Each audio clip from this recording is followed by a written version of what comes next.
नमस्कार, मैं डॉक्टर अमित त्रिपाठी और आपकी परीक्षाएं नज़दीक आ गई हैं बीएलएलबी सेकेंड सेमेस्टर की। अब बहुत ही जल्दी चीज़ों को हम समझने की कोशिश करेंगे, क्या चीज़ें क्या हैं क्या नहीं है। पेपर सेकंड की हम जब बात करते हैं कि पेपर सेकंड में क्या पढ़ना है, पेपर थर्ड में क्या पढ़ना है, पेपर फोर में क्या पढ़ना है, तो यहाँ पर मैं आपको पेपर फोर में कुछ पढ़ाना चाहूँगा जिसको आप जल्दी से समझते जाइए। जाति व्यवस्था क्या है। अच्छा, मैं जाति व्यवस्था के बारे में कुछ चीज़ों को आपको बता रहा हूँ कि जाति को एक वंशानुगत अंतर्विवाही समूह के रूप में परिभाषित किया जाता है, जिसमें एक सामान्य नाम, एक सामान्य पारंपरिक व्यवसाय और सामान्य संस्कृति होती है। इस चीज़ को आपको याद रखना है क्या, कि जाति को एक वंशानुगत अंतर्विवाही समूह के रूप में परिभाषित किया जाता है, जिसमें एक सामान्य नाम, सामान्य पारंपरिक व्यवसाय और सामान्य संस्कृति होती है।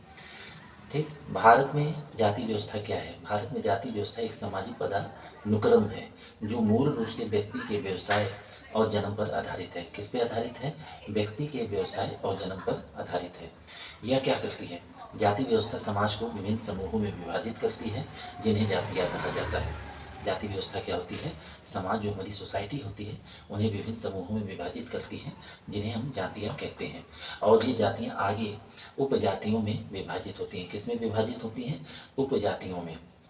हिंदू समाज की अगर हम बात करते हैं तो 4 शास्त्रीय विभाजन देखने को मिलता है। क्या मिलता है? 4 शास्त्रीय विभाजन देखने को मिलता है। आपको उस चीज़ को याद रखना है। पहला है ब्राह्मण, दूसरा है क्षत्रिय, तीसरा है वैश्य, चौथा है शूद्र। पहला क्या है? ब्राह्मण है, दूसरा क्षत्रिय है, तीसरा क्या है? वैश्य है, चौथा शूद्र है। और इन वर्णों के, जो हमने 4 वर्ण आपको बताए, ब्राह्मण, क्षत्रिय, वैश्य और शूद्र, इनकी भी उपजातियाँ यानी उपविभाग मौजूद हैं। चलिए, अगर बीएलएलबी सेकेंड सेमेस्टर में आपसे पूछा जाता है कि जाति व्यवस्था की मुख्य विशेषता क्या है, तो आप क्या बताएंगे? समाज का खंडीय विभाजन। भारतीय समाज मुख्य रूप से विभिन्न जातियों में विभाजित है और जाति की सदस्यता जो होती है जन्म से निर्धारित होती है, न कि उपलब्धियों से। ऐसा नहीं कि आप कोई अचीवमेंट हासिल करते हो उससे आपकी कोई जाति बन जाती है। जो जाति की सदस्यता होती है वो मनुष्य के जन्म लेने के साथ ही उसे मिल जाती है। दूसरी चीज़ पदानुक्रम। जातियों में सामाजिक और अनुष्ठानिक पदानुक्रम की एक विशिष्ट व्यवस्था होती है।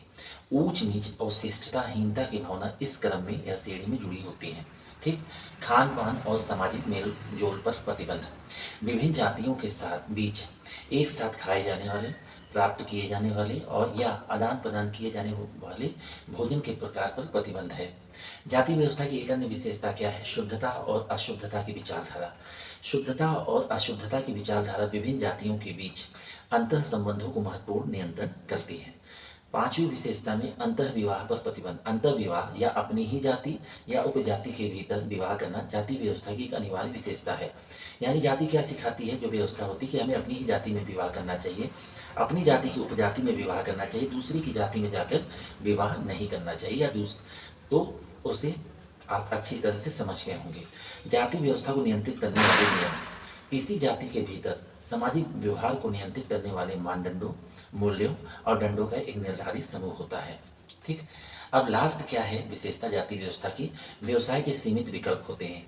परंपरागत रूप से अगर हम देखें, प्रत्येक जाति एक व्यवसाय से जुड़ी होती है। उदाहरण के लिए, सर्वोच्च स्थान पर आसीन ब्राह्मणों को पवित्र ज्ञान प्राप्त करने और सिखाने का तथा यज्ञ के कर्तव्य सौंपे गए हैं। जबकि वहीं दलित जाति की बात करते हैं तो उनको शारीरिक श्रम जैसे कार्यों तक सीमित रखा गया है। वैश्य की बात करते हैं तो उन्हें व्यवसाय, व्यापार की जो कला में निपुण माना गया है या उन्हें करने को कहा गया है। वहीं पर हम जब क्षत्रिय की बात करते हैं तो उन्हें रक्षा संबंधी कार्यों को दिया गया है।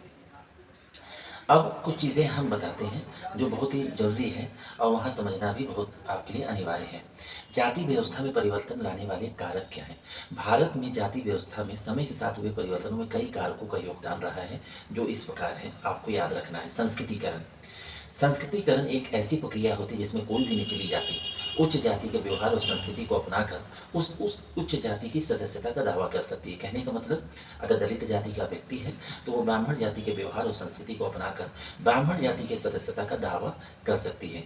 जैसे जैसे निचली जातियाँ उच्च जातियों के रीति रिवाज एवं प्रथाओं को अपनाती हैं, उन्हें उच्च जाति के सदस्यों के द्वारा स्वीकार और सम्मान दिया जा सकता है, जिससे भेदभाव और सामाजिक कलंक को कम करने में मदद मिल सकती है। जाति व्यवस्था में परिवर्तन लाने वाले दूसरे कारण की अगर हम बात करते हैं तो पश्चिमीकरण है। पश्चिमी शैली की शिक्षा ने पारंपरिक जाति आधारित, जिसको कहते हैं भूमिकाओं और पदानुक्रमों की तुलना में योग्यता एवं व्यक्तिगत उपलब्धि पर जोर दिया है। जैसे जैसे लोग पश्चिमी शैली के कपड़े, भोजन, अन्य सांस्कृतिक प्रथाओं को अपनाते हैं, ट्रेडिशन को अपनाते हैं, वैसे वैसे वे नए विचार और मूल्यों को भी अपना सकते हैं। यानी यहाँ से हम देखते हैं और कह सकते हैं कि पश्चिमीकरण जाति व्यवस्था में परिवर्तन ला सकती है। तीसरा, आधुनिकीकरण। इसमें क्या होता है, वैज्ञानिक तकनीकी और शैक्षणिक संस्थानों की स्थापना, राष्ट्रवाद का उदय और देश में नई राजनीतिक संस्कृति और नेतृत्व का विकास शामिल है, जिससे रोजगार का सृजन होता है और इस प्रकार जाति व्यवस्था की व्यवसायिक कठोरता टूटती है। चौथा, आधुनिकीकरण और शहरीकरण।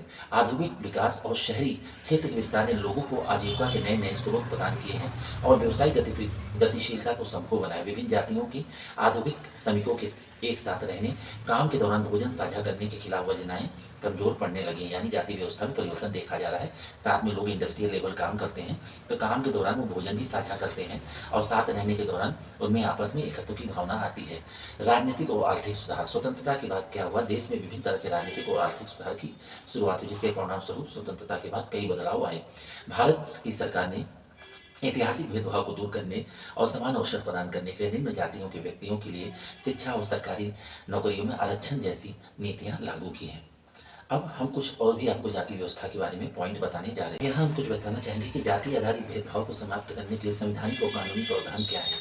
अनुच्छेद 14, कानून के समझ समानता। अनुच्छेद 15 क्या है, धर्म, जाति, नस्ल, लिंग या जन्म स्थान के आधार पर भेदभाव का निषेध।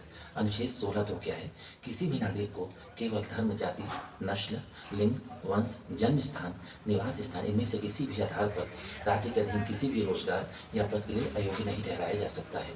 अनुच्छेद 17 क्या है, अस्पृश्यता की प्रथा को समाप्त करो और इसे अपराध घोषित करो।